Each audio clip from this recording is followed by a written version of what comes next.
My in-laws have called Hudson Landing home since 1951, and in January of this year, I was shown a drawing from an archaeological resource of Monterey County. As you can see, a burial mound is shown to have existed just feet from my wife's great-grandparents' home. Something in the drawing stirred in me a deep feeling of needing to know more. A trip to the Pajaro Valley Historical Association led me to a slew of information. I stumbled upon a 20-page document entitled Waterway to the World, written by the late Alan Mallow. The thoroughness of his research really helped bring the shipping history of Hudson Landing into a whole new light for me. The fact that both the native people of the area, as well as the industrial interests of the new young country of America, saw great importance in the north end of the Elkhorn Slough, to me meant there is indeed a rich history.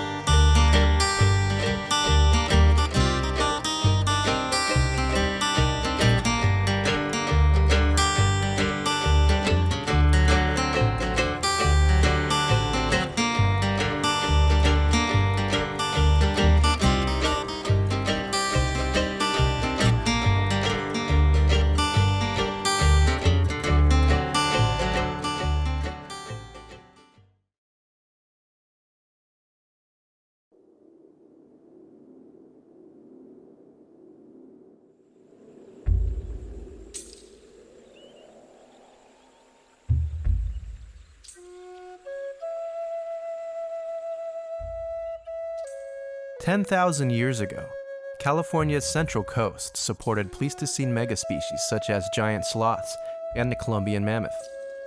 The Ohlone people, or Costanoan as the Spanish referred to them, were one of many groups to inhabit Mesolithic California.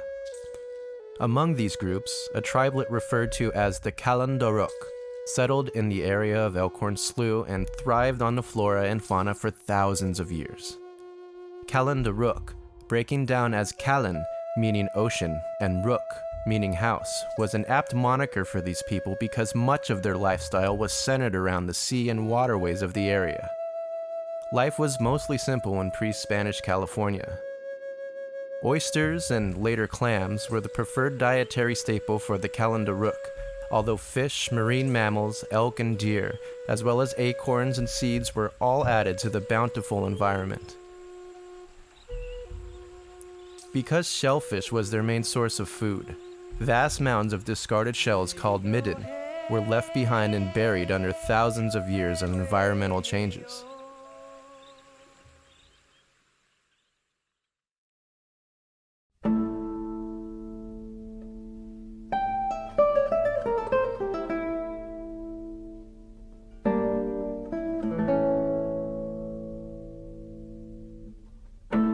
In 1769 and 1770, the Spanish made trips to the Monterey Bay and established the first non-native settlement in the area. With the spiritual work carried out by Junipero Serra and his cohorts, the Spanish were able to convert, or in some cases annihilate, the vast majority of the local indigenous population. By the time of the disbanding of the mission system in 1834, the native population was estimated at 1,700. That's down about 75% from the estimated 7,000 in the year 1770.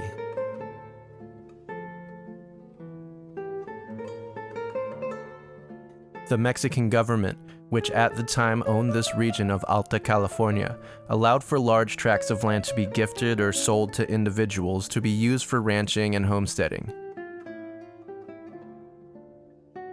These ranchos were self-sufficient and their owners relied on the hide and tallow trade for income. With such a small and independent population, there was no push for a transportation system in Alta California. Any goods, perishable or not, would spend a week traveling on a wagon to the nearest shipping point, San Francisco Bay. The California Gold Rush would change all that. In 1848, the non-native population of California was estimated at 5,800. 2 years later, in 1850, an estimated 100,000 non-native Californians had moved to the area in the hopes of striking it rich. With the huge influx, a transportation method for shipping goods statewide was badly needed to support the new arrivals and their families. But by 1852, the enthusiasm that had attracted hordes of gold diggers to the mines was waning, and the distraught yet tenacious men who had come looking for immediate wealth re-aimed their sights on other bankable interests. The high price of potatoes drew hundreds of men from the gold mines to try their hands at farming, and the fertile soils of the Pajaro Valley made a great choice for the 49ers to relocate. However, with such great yields and no reliable or timely transportation methods, the potato harvest became a burden for landing warehouses to ship. Many crops ended up a rotting pile. At the time, 100-pound sacks would be loaded manually by Indians onto covered surf boats that were tied to a buoy between the shore and a schooner that was about a mile or so offshore. The sacks would then be offloaded by another surf boat at the buoy, then taken to the waiting schooner. This was an undeniably difficult task, and bad weather could prove treacherous, even deadly. Shipping by steamer was preferable, but required the building of wharves and docks, which required money and land to build upon.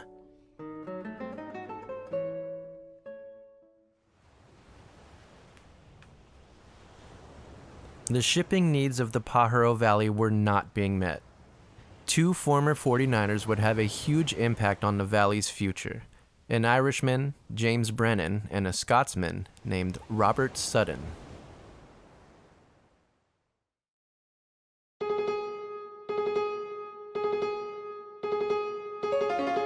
In 1855, Captain James Brennan, a produce commission merchant and founder of the San Francisco-based Brennan & Company, came to the Watsonville area and established an office to facilitate the export needs of the area.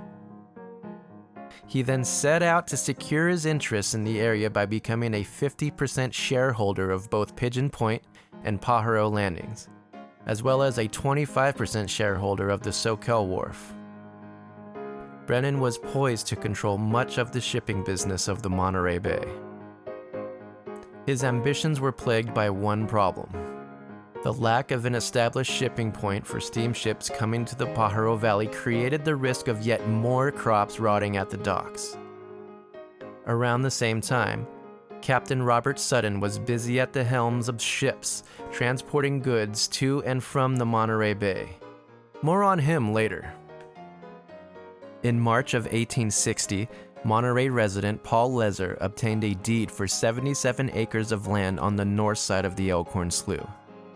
Mr. Lezer had been known in Watsonville as a promoter, a man with profitable ideas. Of these ideas, one may have caught the ear of Mr. Brennan. Lezer insisted that someday a steamer would carry freight and passengers from the head of the Elkhorn Slough to the Bay of Monterey. It's unknown whether Brennan heeded Lezer's vision, but regardless, in June of 1860, James Brennan purchased a 72-acre lot just above Mr. Lezer's along the Elkhorn Slough. Later that year, Brennan and Company dredged the mouth of the slough around present-day Zumandowski Beach, and a 400-ton steamer named the Salinas, custom-built for Captain Robert Sutton, began to travel the slough. The screw propeller design of the Salinas enabled it to easily reverse and turn sharper than the much more common paddle wheel steamers at the time, making it uniquely fit for navigating the slough's silty bottom. A newly built dock and a warehouse on the slough's north end, dubbed Brennan's Landing, was capable of storing 5 million pounds and became the shipping hub for the Pajaro Valley and surrounding area. By 1862, the valley's top crop had shifted from potatoes to grain. Wheat, barley, and oats were being shipped by the ton on the Salinas, which was now making regular trips between Watsonville and San Francisco. In 1863, a road from Main Street in Watsonville to Brennan's Landing was completed for the price of $150, and cultivation in the area nearly doubles from 4,500 acres in 1862 to 8,000 acres in 1863. That same year, Gibson's Landing at present-day Moss Landing was erected by Brennan and Sutton. It was able to store 3 million pounds. Farmers throughout the Pajaro Valley now had a reliable passage to get their goods from their farms to the markets of San Francisco. Mr. Brennan's business as produce commission merchant meant he would not only transport and facilitate the sale of goods through his San Francisco exchange house, he would also loan farmers money until their crops were ready for sale. Farmers of the area knew Mr. Brennan as a generous man. Perhaps it was his generosity that got the best of him, for in 1867 it was reported that James Brennan overextended himself and his San Francisco Commission House foundered, which led to his various holdings in the Monterey Bay to be auctioned at a constable's sale in April of 1867. The main benefactor from this liquidation was none other than Captain Robert Sutton, who, in a new partnership with the steamship company Goodall and Nelson, took ownership of Brennan's Landing. In the 1800s, tumultuous corporate relationships were nearly as common as the honest and resolute relationships sustained by hard-working businessmen and women. In 1868, a new agent for the now-named Watsonville Landing was hired by the Goodall and Nelson Company. Mark A. Hudson, who came to the Watsonville area with his 4 siblings and widowed mother in 1855 at the age of 10, had recently completed a 3-year business course in Detroit. He returned to Watsonville with his new wife to start a life. Mr. Hudson was described as rotund and jolly, as well as polite, and was known as a consummate professional. There are few men in Monterey or surrounding counties who have a more extensive acquaintance than has Mark A. Hudson. Mark Hudson joined the Goodall and Nelson Company at an exciting time. Business was booming for the shipping company. Watsonville Landing was reported to have 3 ships providing regular service: the Salinas, the Kalenda-Ruc, and the Monterey. Demand for the storage and shipping of harvest kept growing, and the Goodall and Nelson Company kept facilitating. The business of shipping by sea was very much dependent on the cooperation of the sea, and the weather couldn't be bargained with. A 1,000-foot wharf built at the mouth of the Pajaro River had a doomed run, twice being badly damaged by storms. Watsonville Landing was the prime location for farmers to bring their goods and was protected from the potentially harsh conditions of the sea, a great advantage for ships. The year 1871, though, proved a year with which to be reckoned. Early in the year, massive storms swept through the area, bringing rains and winds in ferocious quantities, creating a sandbar in the slough that strands the Salinas for weeks. In late May, another storm brings the steamer Monterey ashore at Moss Landing. And in December, Captain Sutton saves the Salinas from wrecking en route to San Francisco, heroically maneuvering the gash-hold steamer to the shore minutes before sinking. A menace of a different kind also began to threaten the steam shipping business of the Monterey Bay. In July of 1871, the railroad reaches 7 to 8 miles outside of Watsonville, eventually coming through Chittenden Pass and into Pajaro. Just a year later, in 1872, the railroad stretches 3 to 4 miles past Castroville and is laid directly through the Elkhorn Slough, passing right by Watsonville Landing. As a steam shipping company, and with a powerful new partner in a state senator George Clement Perkins, the now named Goodall, Nelson, and Perkins Company saw no advantage in sharing any of the shipping business with the railroad. Instead, lower rates were offered to send freight by steamer instead of by rail. No effort was made to offer any of shipping by train. The warehouses at Watsonville Landing had a front row seat of their biggest competitor, literally laying the tracks to their ultimate demise. No measure of perseverance could stand against the momentum that commercialization of the railroads had been gaining. With such a large and capable competitor in the railroad, the magnates of the slough were forced to rethink ways to travel its waters. By the mid-1870s, flat-bottom, manually powered barges called lighters begin to be the preferred method of transportation up to Watsonville Landing.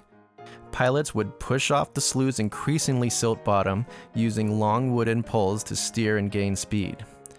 Steam shipping wasn't completely through at the slough, however. The Pacific Coast Steamship Company, formerly Goodall, Nelson and Perkins, purchased a 100-ton steamer named the Vaquero in December of 1876. Much smaller than the 400-ton Salinas, the Vaquero is used not only for the shipping of goods, but passengers as well, and is eventually designated for service solely between Watsonville and Moss Landing. With the use of lighters and now passenger service offered, the Pacific Coast Steamship Company seemed to be mitigating the effects the railroad had on business.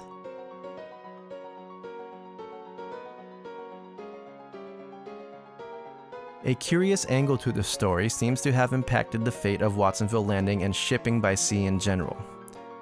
State Senator George C. Perkins, the latest and most influential partner in the Pacific Coast Steamship Company, makes a run for governor of California in 1879.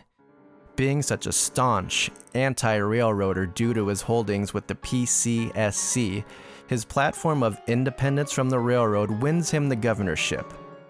Less than 2 years later, the PCSC acquires Moss Landing, giving the company virtual control over the coastal shipping of the Monterey Bay. While indeed an achievement to boast about, inevitably it wasn't enough to quell the growing beast that was the railroad. Governor Perkins served only one term, losing his seat to the California Railroad Commissioner, George Stoneman. With railroad interests firmly planted in California's political, economic, and natural landscape, the inevitability of the railroad's success hadn't escaped Governor Perkins' mind. In 1893, Perkins is appointed to the United States Senate, replacing the recently deceased Senator Leland Stanford, the former president of the Southern Pacific Railroad. By this time, however, Perkins is now part of the Southern Pacific Political Bureau, a powerful early version of a political action committee, forwarding the interests of the Southern Pacific Railroad.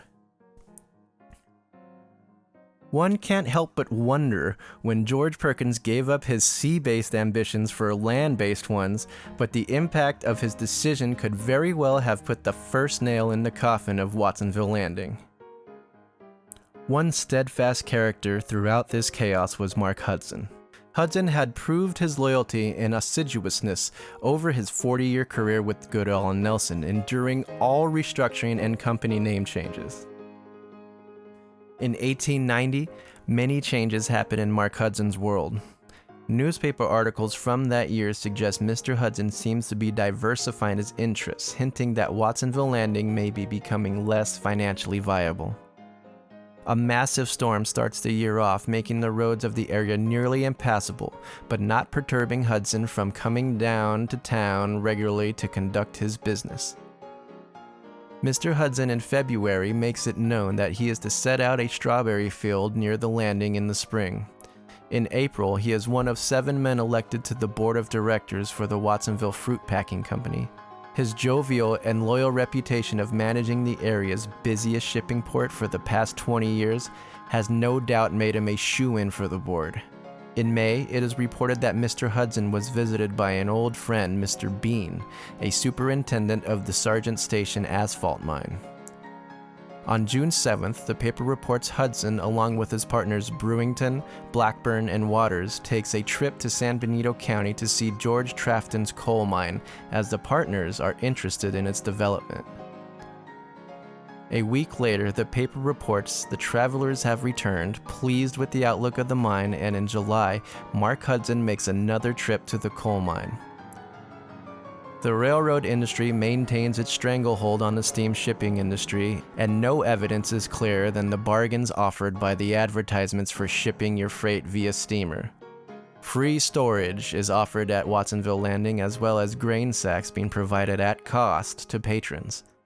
Stipulations that suggest business along the slough is not flowing as it had been in the past are noted in the advertisements as well, including the proviso that deliveries will be made provided there is sufficient depth of water and good dispatch can be made.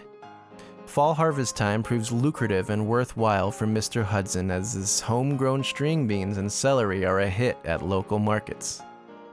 In his personal life, Mr. Hudson's children are beginning their own lives, with his eldest daughter Adelaide wedding local boy James Trafton in May, and Mark's son James moving with his new wife to Lompoc in November of 1890.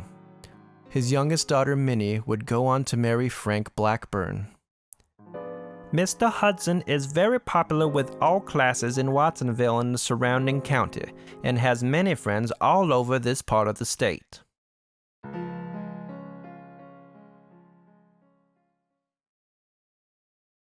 Mark Hudson was a member of Watsonville's Masonic Lodge, and he was also affiliated with a fraternal group called the Red Men. Interestingly, this group, consisting of only white men, practiced and invoked what they knew to be Native American rituals and ceremonies. Wouldn't you love to know where those meetings were held? While we couldn't pin down exactly when Watsonville Landing was renamed Hudson's Landing, we do know Mark Hudson got to see his name attached to the landing before his death on May 21st, 1910. The warehouses at Hudson's Landing were dismantled in 1914.